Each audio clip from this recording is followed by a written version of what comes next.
የራስዎን ቢዝነስ የመጀመር ህልም አለዎት፣ ነገር ግን የመነሻው ወጪዎች እንቅፋት ሆነውብዎታል? ፊደል መርካቶ ሁሉንም ነገር ለመለወጥ እዚህ አለ።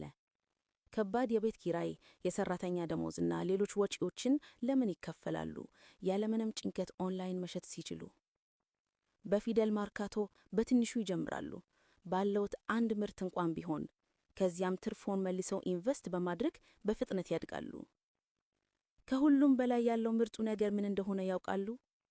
ምርቶቹን ወደ እኛ መጋዘን መላክ ብቻ ነው። ቀሪውን ሥራ ሁሉ እኛ እንሰራለን። አስተዳደር፣ ማሸግ፣ መላክ እና የደንበኞች አገልግሎትን ጨምሮ። እርስዎ የምርት ስሙን፣ ብራንዱን በማሳደግ ላይ ብቻ ትኩረት ያድርጉ። ሥራውን ለእኛ ይተዉት። ይህ ዘመናዊ የቢዝነስ አሰራር ነው። ምንም ስጋት የሌለበት፣ ከባድ የመነሻ ወጪ የማይጠይቅ፣ ጊዜ የማይባከንበት። በፊደል መርካቶ በእንቅልፎ ሰዓት እንኳን ገንዘብ ይስሩ። ዛሬ ሆኑ ይጀምሩ፣ ነገውን ይገንቡ። ፊደል መርካቶ የኢትዮጵያ ሥራ ፈጣሪዎች የሚጀምሩበት ቦታ።